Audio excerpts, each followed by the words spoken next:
Now let's look at rhombus. Now the rhombus looks like this, pretty much looks like a parallelogram, doesn't it? But the main feature that's different, there are a few features in a rhombus that are different to parallelograms, and this one you're going to be very, very careful with because they are quite specific. So the first one is that all sides are equal. Alright guys, all sides must be equal in length, otherwise it's not a rhombus. Now, opposite sides are parallel. This is in a parallelogram as well, but you can see that the opposite sides are parallel, yes? But the opposite sides are also equal, because remember how all sides are equal? So it's equal and they're also parallel. Now another one is that opposite angles are equal. Again, this is something that you know that's happening in a parallelogram as well. This angle and this angle are equal, and this angle and that opposite angle are also equal. Opposite angles are equal. Now another one, diagonals bisect each other. So, like in a parallelogram, the diagonals, these two, they bisect each other, which means they cut in half. So this side is equal to this side, and this side is equivalent to this side. The diagonals bisect each other.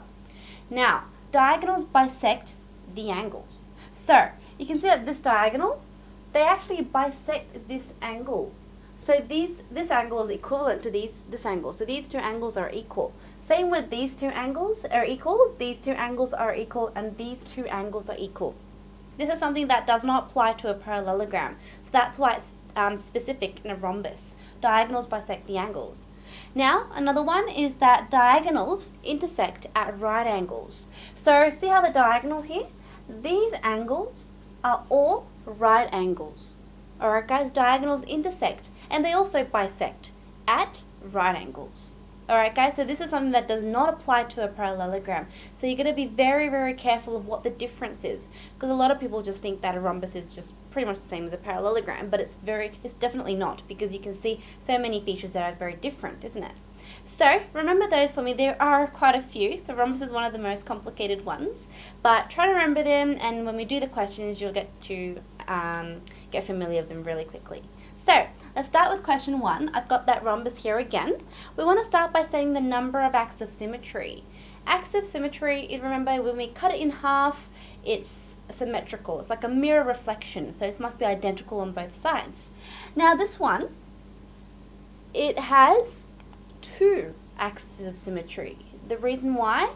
If I cut it diagonally in half, this side is identical to this side. It's symmetrical, isn't it? And same if I cut it this way. Can you see if I cut it in a diagonal way here? The 2 sides are identical. They're symmetrical. It's like a mirror reflection. So, there's 2 axes of symmetry, and it's only done those 2 ways. Now another one we want to do is state the order of rotational symmetry. Now order of rotational symmetry is when I rotate it in however many angles, it comes back to the initial shape. Now if you have a look guys, if I rotate it maybe 90 degrees it will be longer, so it won't actually be the same as the original one. But imagine this angle being rotated to come to that angle. So if I rotate it maybe 180 degrees, it actually looks exactly the same as the original shape, isn't it? So this one we have 1 rotational symmetry. Yeah, that's the only one we have. If this end of the diagonal of the rhombus goes to that end of the rhombus, like rotated, then you can see that it's exactly the same. It's identical to the original shape. So therefore, that's why it has 1 order of rotational symmetry. Alright guys, so that was the 2 terms there. Let's look at question 2. It's a true or false question. It says a rhombus is a square. Now, is a rhombus a square or not, guys? This is a square. Do you think we can call a rhombus a square? Well, what do you guys think? Think about it. Have a guess, guys. True or false? Well, this one's false, guys. So for those who did guess false, well done. The reason why is because you can see the rhombus. In a rhombus they have equal sides, which is same as a square. But in a rhombus, all angles are not equal.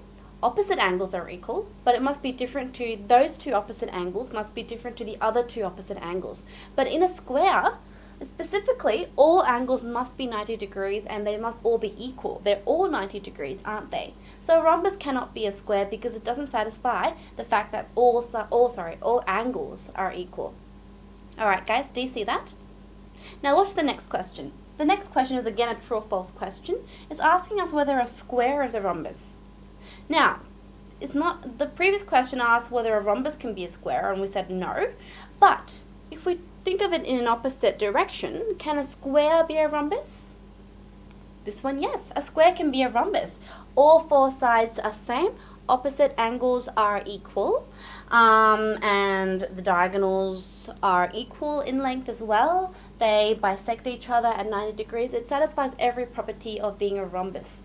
So these two things you're going to be very specific with. A rhombus cannot be a square, but a square can be a rhombus. Alright guys, so don't get confused with those two. Let's move on to the next one. It says find A, B and C giving reasons. Alright, let's start with finding A.